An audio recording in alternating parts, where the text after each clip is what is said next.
നമസ്കാരം. യൂത്ത് കോൺഗ്രസ് സംസ്ഥാന general secretary, Kozhikode ജില്ലാ പഞ്ചായത്ത് മെമ്പർ VP ദുൽകിഫിലാണ് നമ്മോടൊപ്പം ഉള്ളത്. കേരള രാഷ്ട്രീയം എടുത്ത് പരിശോധിച്ചാൽ ഈ അടുത്ത ദിവസമാണ് ആഗോള അയ്യപ്പ സംഗമം നടക്കുന്നു. സംഗമം നടക്കുന്നതെന്ന് മാത്രമല്ല, ആ വേദിയിൽ ഉത്തർപ്രദേശ് മുഖ്യമന്ത്രി, ഇന്ത്യ കണ്ട ഏറ്റവും വലിയ ഹൈന്ദവ തീവ്രവാദിയായ യോഗി ആദിത്യനാഥിന്റെ സന്ദേശം വായിക്കുന്നു. മുഖ്യമന്ത്രിയോടൊപ്പം വന്നിറങ്ങിയത് വെള്ളാപ്പള്ളി നടേശനാണ്.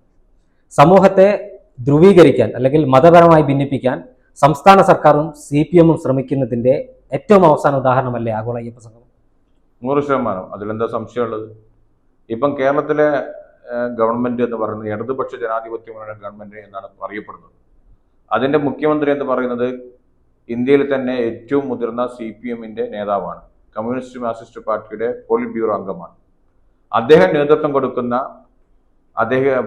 ഈ പറയുന്ന സർക്കാർ, ആ സർക്കാരുമായി ബന്ധപ്പെട്ടുകൊണ്ട് ഒട്ടനവധി പരാതികൾ നമുക്ക് ഇതിനു മുമ്പും ഉയർന്നു വന്നിട്ടുണ്ട്. അത് പ്രത്യേകിച്ച് ഭൂരിപക്ഷ വർഗീയതയുമായി ബന്ധപ്പെട്ടുകൊണ്ട് ന്യൂനപക്ഷ വർഗീയതയുമായി ബന്ധപ്പെട്ടാണ്.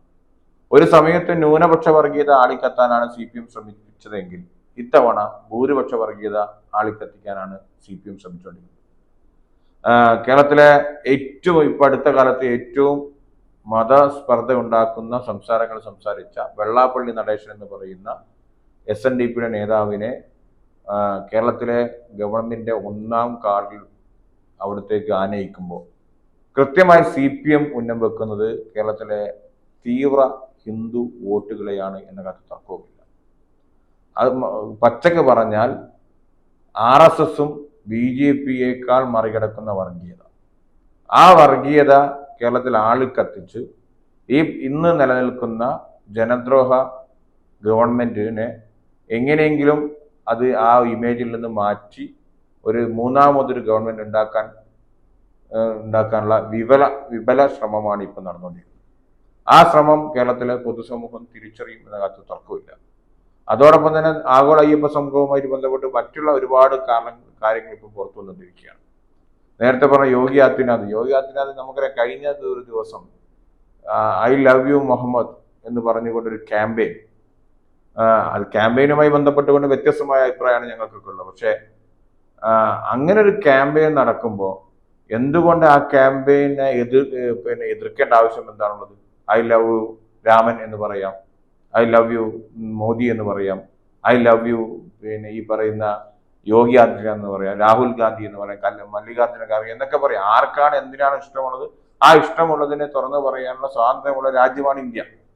ആ രാജ്യത്ത് ഈ പറയുന്ന ഒരു ക്യാമ്പയിനുമായി ബന്ധപ്പെട്ടുകൊണ്ട് വലിയ രീതിയിൽ ആക്രമണങ്ങൾ ഗവൺമെന്റ് തന്നെ സ്പോൺസർ ചെയ്ത് ഉത്തർപ്രദേശ് നടന്നുകൊണ്ടിരിക്കുന്ന സമയത്താണ് യോഗി ആദിത്യനാഥ് ഒരു കമ്മ്യൂണിസ്റ്റ് മുഖ്യമന്ത്രി നിൽക്കുന്ന അല്ലെങ്കിൽ ഭരണസമിതി നിൽക്കുന്ന സ്ഥലത്ത് അതൊരു വലിയ സംഭവമായി അദ്ദേഹത്തിന്റെ സന്ദേശം വായിക്കുന്നു എന്ന് പറയുമ്പോൾ സത്യത്തിൽ കേരളത്തിലെ മതേതര മനസ്സ് വല്ലാതെ വേദനിച്ചു എന്നുള്ള കാര്യത്തിൽ തർക്കമില്ല. അപ്പൊ ആ തരത്തിലൊരു ഇടപെടലാണ് കേരളത്തിലെ കമ്മ്യൂണിസ്റ്റ് പാർട്ടി. ഇന്ന് കമ്മ്യൂണിസ്റ്റ് പാർട്ടി ഇല്ല എന്ന് തന്നെ പറയാം. അത് മാത്രമല്ല, അയ്യപ്പ സംഗമത്തിൽ സ്വാഗതം പറഞ്ഞ അതിന്റെ പ്രസിഡന്റ് മുദ്രാവാക്യം വിളിച്ചുകൊണ്ട് ശബരിമലയിലെ അയ്യപ്പനെ ശരണം വിളിക്കുന്ന അടക്കം നമ്മൾ കണ്ടു. അപ്പോൾ എങ്ങനെയൊക്കെ ഇതിനെ വക്രീകരിക്കാൻ സാധിക്കും, ആ തരത്തിലേക്ക് മുന്നോട്ട് പോകുന്നു. ഉറങ്ങിക്കിടക്കുന്ന RSS-നെയും സംഘപരിവാറിനെയും ഉണർത്തുന്ന പരിപാടിയാണ് ഇന്ന് കേരളത്തിൽ CPM ചെയ്തുകൊണ്ടിരിക്കുന്നത് എന്നുള്ളതാണ് ഇവ നമുക്ക് മനസ്സിലാക്കാൻ സാധിക്കുന്നത്. 2026 നിയമസഭാ തെരഞ്ഞെടുപ്പ് മുന്നിൽ കണ്ട് കേരളത്തിൽ BJP-CPM സഖ്യം അല്ലെങ്കിൽ ഒരു അലിഖിത സഖ്യം പ്രവർത്തിക്കുന്നുവെന്നാണ് കോൺഗ്രസ് നേതാക്കന്മാർ നിരന്തരം ആരോപിച്ചുകൊണ്ടിരിക്കുന്നത്. അത്തരത്തിലൊരു സഖ്യം രൂപപ്പെടാനും അതോടൊപ്പം തന്നെ കോൺഗ്രസിനെ പരാജയപ്പെടുത്താൻ നേരത്തെ EMS പറഞ്ഞത് ഏത് ചെകുത്താനെയും കൂട്ടുപിടിക്കുമെന്നാണ്. ആ ഒരു സാഹചര്യത്തിൽ, ആ സാഹചര്യം ഇന്നും നിലനിൽക്കുകയാണ്. 2026 തെരഞ്ഞെടുപ്പിൽ ചില മണ്ഡലങ്ങളിൽ BJP-CPM സഖ്യമുണ്ടാകുമെന്നൊരു ഭയം കോൺഗ്രസിനുണ്ടോ? ഭയത്തിന്റെ പ്രശ്നമല്ല ഇവിടെ ഉള്ളത്. ഇത് ഓൾറെഡി CJP സഖ്യം കേരളത്തിലുണ്ട്. ആ CJP സഖ്യത്തിന്റെ ആദ്യത്തെ പരീക്ഷണമായിരുന്നു രണ്ടാം പിണറായി ഗവൺമെന്റ്. അന്ന് നമുക്കറിയാം കേരളത്തിലെ UDF അധികാരത്തിൽ വരേണ്ടതായിരുന്നു. അന്ന് BJP പല മണ്ഡലത്തിലും CPM-ന് വോട്ട് മറച്ചു കൊടുത്തിട്ടാണ് കോൺഗ്രസ് മുക്ത ഭാരതം എന്ന് പറയുന്ന RSS-ന്റെ മുദ്രാവാക്യം നടപ്പിലാക്കാൻ വേണ്ടി വീണ്ടും ഒരു കമ്മ്യൂണിസ്റ്റ് മന്ത്രിസഭ ഉണ്ടാക്കാൻ ശ്രമിച്ചത്. പക്ഷെ ഇത്തവണ അതിനെയും മറികടന്ന് കോൺഗ്രസ് മുന്നോട്ട് പോകുമെന്ന് അറിഞ്ഞപ്പോഴാണ് ഇപ്പം RSS-ഉം BJP-യും CPM-ഉം കൂടി അവസാനത്തെ ഒരു ശ്രമം നടത്തി വെക്കുകയാണ്. എങ്ങനെയെങ്കിലും ഈ പറയുന്ന കോൺഗ്രസിന്റെ ഗവൺമെന്റ് ഇല്ലാതാക്കാൻ സാധിക്കുമോ എന്നുള്ളത്. അതിന്റെ ഭാഗമായിട്ടാണ് ഇതൊക്കെ നമുക്ക് കാണാൻ സാധിക്കുന്നത്. കേരളത്തിലെ പോലീസിനെ ആകെ കാവ്യവൽക്കരിച്ചു എന്നൊരു ആരോപണം നിരന്തരമായി കേട്ടുകൊണ്ടിരിക്കുന്നു.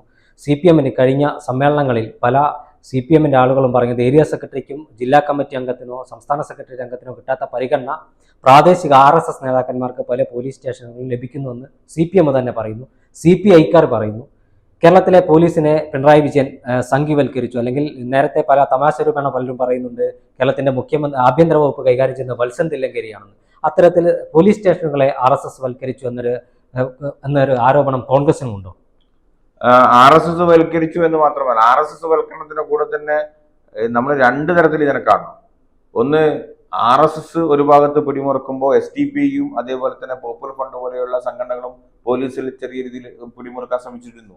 അപ്പോൾ രണ്ട് വർഗീയ സംഘടനകളും കേരളത്തിലെ ആഭ്യന്തര വകുപ്പുമായി ബന്ധപ്പെട്ടുകൊണ്ടും പോലീസ് വകുപ്പ് ബന്ധപ്പെട്ടുകൊണ്ട് ആരോപണത്തിന് നേരിലാണ്.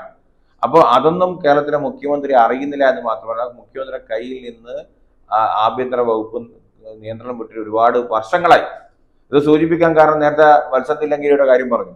നമ്മൾ വത്സൻ തില്ലങ്കരിയിലേക്കൊന്നും പോകണ്ട. TP സെൻകുമാർ ഒന്ന്, അതേപോലെ തന്നെ നമുക്ക് ADGP ആയിരുന്ന ജേക്കബ് തോമസ്, അതേപോലെ തന്നെ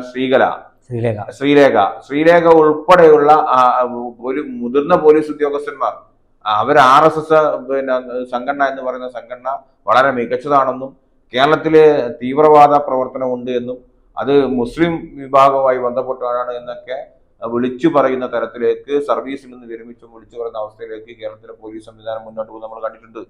അതോടൊപ്പം തന്നെ പോപ്പുലർ ഫണ്ടുമായി ബന്ധപ്പെട്ട് SDPI ബന്ധപ്പെട്ടുകൊണ്ട് ഒരു RSSകാരനെ 24 മണിക്കൂർ കൊണ്ട് വധിക്കാനുള്ള അവസരം പോലീസ് തന്നെ ഉണ്ടാക്കി കൊടുക്കുന്ന അവസ്ഥ, ഫോണുകളിൽ ചോർത്തിക്കൊണ്ട് കൊടുക്കുന്ന അവസ്ഥ നമ്മൾ കണ്ടിട്ടുണ്ട്. അപ്പൊ അത് രണ്ട് തരത്തിലേക്കും ഈ നമ്മുടെ കേരളത്തിലെ പോലീസ് മാറിയിട്ടുണ്ട് എന്നുള്ളത് യാഥാർത്ഥ്യമാണ്. ഒരു ഭാഗത്ത് RSS ആണെങ്കിൽ മറുഭാഗത്ത് പോപ്പുലർ NDF ഉൾപ്പെടെയുള്ള സംഘടനകൾക്കും സഹായം ലഭിക്കുന്നുണ്ട് എന്നതാണ്. അതോടൊപ്പം തന്നെ ഇതിന് ഇങ്ങനെ ഒരു പോലീസ് ആവാനുള്ള കാരണം കേരളത്തിലെ CPM എന്ന് പറയുന്ന രാഷ്ട്രീയ പ്രസ്ഥാനം പോലീസിലുണ്ടാക്കിയ അമിത സമ്മർദ്ദമാണ്. പോലീസ് അസോസിയേഷൻ DYFI പോലെ SFI പോലെ ഒരു പോഷക സംഘടന എന്ന രീതിയിൽ പ്രവർത്തിച്ചത് കൊണ്ടാണ് കേരളത്തിലെ പോലീസ് ഈ തരത്തിലേക്ക് തകർന്നു പോകുന്ന ആ ഒരു സമയം ഉണ്ടായത്, അല്ലെങ്കിൽ അവസരം ഉണ്ടായത് എന്നാണ് ഞങ്ങൾക്ക് സൂചിപ്പിക്കുന്നത്. ഇതിന് ഏറ്റവും വലിയ ഉദാഹരണം എന്ന് പറയുന്നത് TP ചന്ദ്രശേഖരൻ കേസാണ്. ഇതിന്റെയൊക്കെ ആധാരമായ കേസ്. ആ കേസുമായി ബന്ധപ്പെട്ടുള്ള പ്രതികൾക്ക് ഉണ്ടാക്കി കൊടുക്കുന്ന സൗകര്യങ്ങൾ കഴിഞ്ഞ ദിവസം നമ്മൾ കണ്ടു. മദ്യ സൽക്കാരത്തിന് പോലീസുകാർ തന്നെ സഹായമുണ്ടാകും. അവിടെ ഒരു നടപടിയും സ്വീകരിച്ചിട്ടില്ല ഈ സമയം വരെ.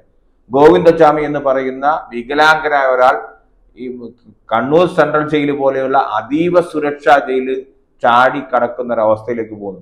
അപ്പൊ TP ചന്ദ്രശേഖരൻ കേസിലെ പ്രതികൾക്ക് വല്ലാത്ത രീതിയിലുള്ള ഒരു തരത്തിലും അംഗീകരിക്കാൻ പറ്റാത്ത സൗകര്യങ്ങൾ ഒരുക്കിയപ്പോൾ മുതിർന്ന പോലീസ് ഉദ്യോഗസ്ഥന്മാർ അവരുടെ ഇംഗിതത്തിനനുസരിച്ച് അവരും പ്രവർത്തിക്കാൻ തുടങ്ങിയപ്പോൾ കേരളത്തിലെ ആഭ്യന്തര വകുപ്പും പോലീസ് സംവിധാനം തകരുന്നതാണ് നമ്മൾ കാണുന്നത്.